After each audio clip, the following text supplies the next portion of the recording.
Jin adalah makhluk gaib berakal yang diciptakan oleh Allah Subhanahu wa Ta'ala dari api dan hidup berdampingan dengan manusia. Agar tidak salah kaprah, kita pertama harus memisahkan antara fakta dan fiksi, mitos yang beredar luas di dalam masyarakat kita.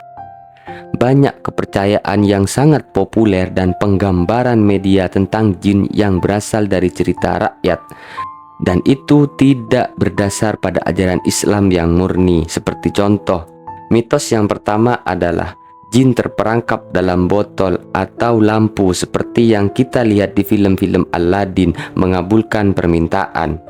Fakta yang sebenarnya, konsep jin mengabulkan permintaan berasal dari adaptasi cerita rakyat barat dan tidak ada dalam keyakinan Islam. Mitos yang kedua adalah semua jin bersifat jahat dan menakutkan, berkepala ganda, bertanduk dan sebagainya. Jin bisa baik atau jahat.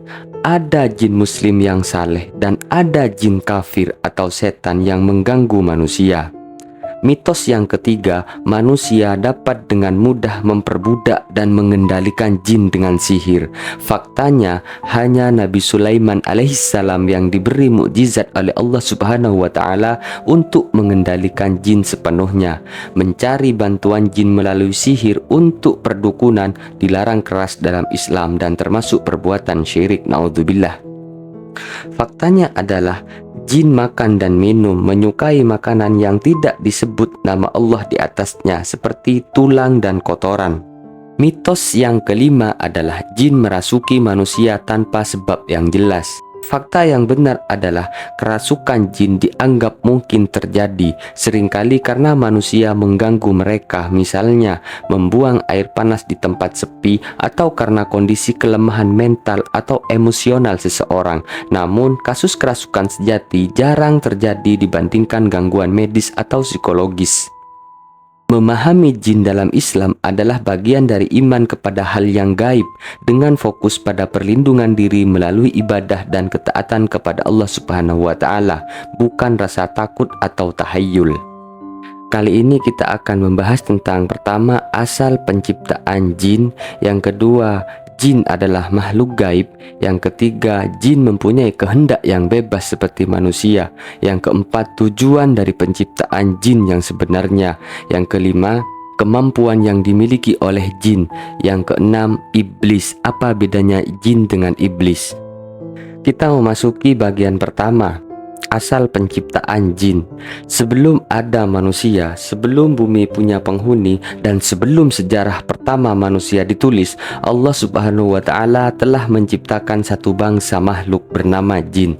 Tidak dari tanah seperti kita, tidak dari cahaya seperti malaikat, tapi dari api murni yang bergerak liar dan hidup. Allah berfirman, dan Dia menciptakan jin dari nyala api yang sangat panas. Surat Ar-Rahman ayat 15. Dalam ayat lain, dan jin kami ciptakan sebelum manusia dari api panas tanpa asap. Surat Al-Hijr ayat 27.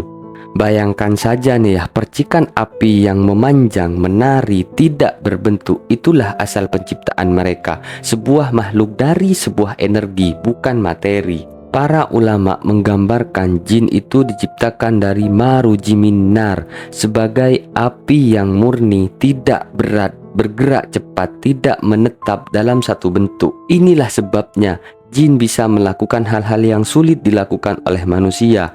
Jin bergerak sangat lincah, berpindah sangat cepat, masuk ke celah kecil, mengubah bentuk, tidak terlihat oleh mata manusia. Tapi bukan berarti mereka superior loh ya, hanya berbeda sesuai fungsi penciptaan mereka. Jin sudah ada sebelum manusia diciptakan. Sebelum Adam diciptakan, bumi sudah dihuni oleh jin.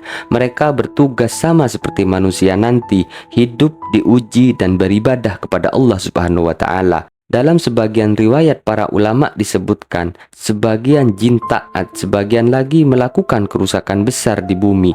Namun yang penting bukan detail riwayat itu. Yang penting adalah mereka lebih dulu menjalani ujian yang kini manusia jalani. Kalau ada pertanyaan kenapa dari api? Api itu panas, lincah, kuat, bisa bermanfaat, tapi bisa merusak.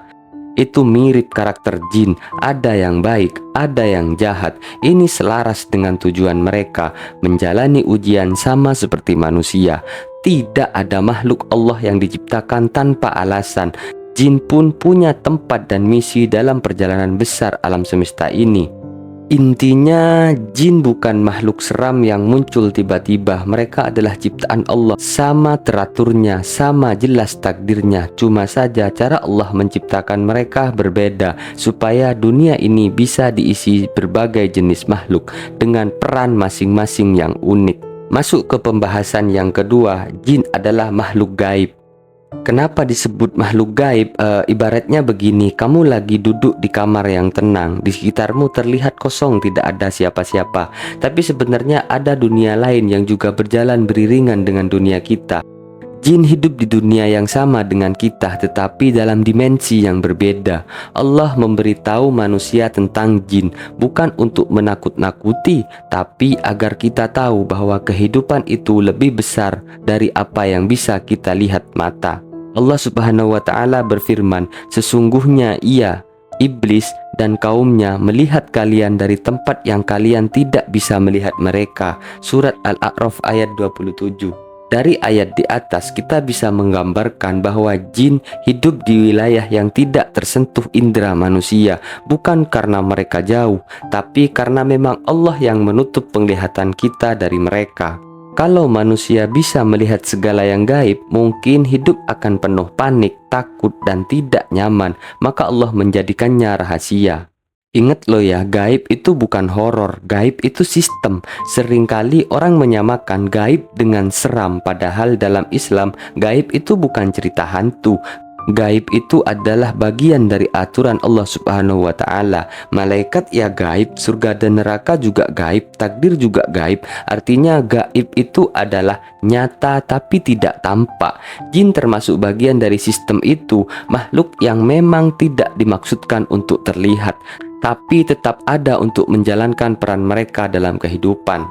Kalau ada yang bertanya, kenapa kita tidak bisa melihat mereka? Para ulama menjelaskan, tubuh jin itu sangat halus. Mereka bisa berubah bentuk, dimensi gerakan mereka juga berbeda. Manusia diciptakan dengan batas penglihatan yang tidak bisa menembus alam jin. Ini bukan kelemahan, justru ini adalah sebuah perlindungan. Bayangkan saja nih ya, kalau manusia bisa melihat jin setiap jin yang lewat, kita tidak akan pernah merasa aman. Maka Allah menjadikan mata kita dibatasi hanya melihat apa yang memang perlu untuk dilihat. Namun sebaliknya, jin justru bisa melihat kita sebagai manusia. Ini kelebihan yang Allah beri kepada jin. Mereka bisa melihat manusia dari kejauhan, memperhatikan, mendekat, bahkan berinteraksi dengan izin Allah Subhanahu wa Ta'ala. Tetapi ini yang berbeda, seperti di film-film horor, mereka tidak bisa seenaknya mengganggu. Ada batas, ada aturan, ada malaikat yang menjaga manusia. Rasulullah Shallallahu Alaihi Wasallam bersabda, sesungguhnya setan berjalan dalam tubuh manusia seperti mengalirnya darah. Hadis riwayat Bukhari Muslim. Hadis ini bukan berarti masuk fisik benar-benar, tetapi hanya menggambarkan betapa mudahnya mereka mendekat kalau manusia tidak menjaga diri dengan zikir dan ibadah. Persoalan gaib itu sebenarnya bukan untuk ditakuti, tetapi untuk dipahami. Ada seseorang yang terlalu takut sama jin. Ada juga yang menganggap jin hanya hayalan. Dua-duanya tidak tepat.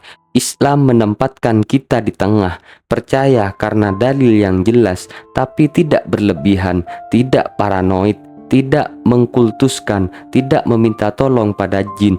Gaib itu seperti angin, tidak terlihat tapi terasa, tidak tampak tapi ada, tidak selalu menyeramkan, hanya saja berbeda. Pembahasan yang ketiga, jin juga sama seperti manusia, mempunyai kehendak bebas. Ketika Allah menciptakan jin, Allah memberi mereka sesuatu yang tidak diberikan kepada sebagian besar makhluk lain, kebebasan untuk memilih. Mereka bukan seperti malaikat yang selalu taat, dan juga mereka bukan seperti hewan yang hanya mengikuti naluri. Jin sama seperti manusia, diberi akal, keinginan, dan pilihan. Mereka bisa memilih jalan hidupnya. Allah berfirman tentang jin, di antara kami ada yang muslim dan ada pula yang menyimpang.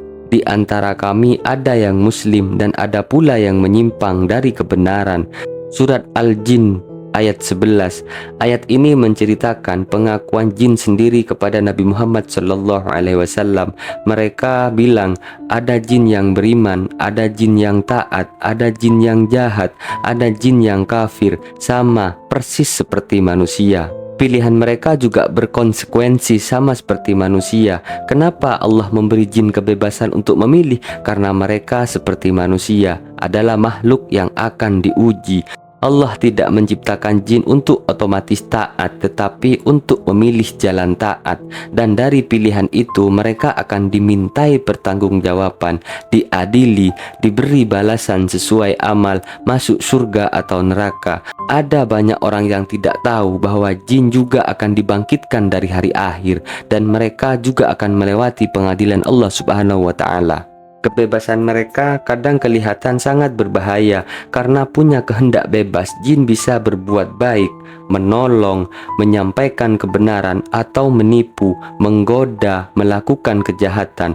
Allah Subhanahu wa Ta'ala menggambarkan jin yang jahat itu dengan istilah asyaiton, atau biasa kita kenal dengan istilah setan, makhluk pembangkang, dan mereka menggoda manusia lewat was-was, yaitu bisikan halus yang mempengaruhi pikiran. Tetapi ingat, godaan mereka tidak bisa memaksa. Allah Subhanahu wa Ta'ala berfirman dalam surat An-Nisa ayat 76, sesungguhnya tipu daya setan itu sangat lemah. Artinya, sekali manusia berzikir dan mengingat Allah, jin tidak bisa menguasainya. Tetapi juga ada sebagian jin justru sangat baik. Seperti contoh, saat Rasulullah SAW membaca Al-Quran di lembah Naklah, sekelompok jin datang mendengarkan. Allah menceritakan sendiri adegan itu. Kami mendengarkan bacaan yang menakjubkan, yang memberi petunjuk kepada kebenaran, maka kami beriman kepadanya. Surat Al-Jin ayat 1-2. Jadi kesimpulannya, ada jin yang membaca Al-Quran, ada jin yang sholat, ada jin yang beriman, ada jin yang memberi peringatan kepada kaumnya. Mereka adalah jin yang memilih jalan baik sebagaimana manusia bisa memilihnya. Akan tetapi kebebasan mereka bisa menjatuhkan. Kita pernah melihat contohnya dalam kisah iblis. Iblis dahulu adalah jin yang taat, bahkan dekat dengan para malaikat. Namun dengan kehendak bebasnya, ia memilih untuk sombong, dan satu pilihan itu mengubah takdir selamanya. Allah Subhanahu wa Ta'ala berfirman dalam surat Al-Kahfi ayat 50, iblis itu dari golongan jin, lalu ia membangkang perintah Tuhannya. Berdasarkan ayat di atas, iblis adalah bukti bahwa kebebasan memilih itu bisa membuat jin sangat mulia atau juga sangat hina. Semua kembali kepada pilihan mereka sendiri. Masuk ke bagian yang keempat, tujuan penciptaan dari jin tidak jauh berbeda dengan manusia. Allah berfirman dalam surat Az-Zariyat ayat 56, tidak aku ciptakan jin dan manusia melainkan untuk beribadah. Jadi tujuan mereka bukan menakut-nakuti manusia, bukan gentayangan, bukan ganggu-ganggu. Tujuan mereka sebenarnya diciptakan adalah untuk taat, beribadah, mengenal Allah, menjalani ujian, dan mempertanggungjawabkan kelak di akhirat. Semua persis seperti manusia. Jadi sebenarnya jin itu tetangga kita di dunia ini dengan misi hidup yang sama. Masuk ke bagian yang kelima, kemampuan jin. Apa yang bisa mereka lakukan? Karena diciptakan dari api, jin punya tubuh yang lebih ringan dan fleksibel dibanding manusia. Hadis dan Al-Quran menggambarkan beberapa kemampuan mereka. Mereka dapat bergerak sangat cepat. Di zaman Nabi Sulaiman, jin bisa memindahkan benda besar dalam sekejap. Jin bisa bergerak dengan sangat cepat. Di zaman Nabi Sulaiman, jin bisa memindahkan benda besar dalam sekejap. Jin juga bisa berubah bentuk. Di dalam hadis, syaitan pernah datang ke Abu Hurairah dalam wujud manusia. Jin juga bisa berbisik sesuatu kepada manusia. Allah Subhanahu wa Ta'ala berfirman, jin juga bisa berbisik kepada manusia. Allah Subhanahu wa Ta'ala berfirman, min syarril waswasil khannas. Jin juga makan dan minum seperti manusia. Jin juga bisa menikah dan punya keturunan. Ibnu Taimiyah dan ulama lain sepakat tentang ini. Tapi ada batas besar. Jin tidak tahu hal gaib. Jin tidak bisa melawan kehendak Allah. Jin tidak bisa mengendalikan manusia jika manusia itu berzikir. Jadi sebenarnya mereka tidak sekuat yang dibayangkan film-film horor. Yang keenam adalah iblis. Apa perbedaan iblis dengan jin? Iblis sebenarnya bukan malaikat, ia adalah jin. Hanya saja dulunya ia sangat taat sehingga berada di tengah para malaikat. Dalilnya sangat jelas. Dalam surat Al-Kahfi ayat 50, iblis itu dari golongan jin, maka ia membangkang terhadap perintah Tuhannya. Ketika Allah memerintahkan semua untuk bersujud dan hormat kepada Adam, iblis menolak, bukan karena tidak tahu, tapi karena kesombongan. Aku lebih baik daripada dia. Engkau ciptakan aku dari api, sedangkan dia dari tanah. Surat Al-A'raf ayat 12. Sejak saat itu, iblis menjadi makhluk yang berjanji untuk menyesatkan manusia, bukan karena ia hebat, tapi karena manusia mudah tergoda. Kesimpulannya, jin adalah makhluk Allah yang hidup berdampingan dengan kita. Tidak semua jahat, tidak semua menyeramkan. Ada yang taat, ada yang tidak, ada yang beribadah, ada yang ingkar. Mereka juga mempunyai dunia sama seperti manusia, keluarga, ujian, dan akhirat sama seperti kita. Perbedaannya hanya satu, manusia diberi kehormatan lebih tinggi, tapi juga tanggung jawab yang lebih berat.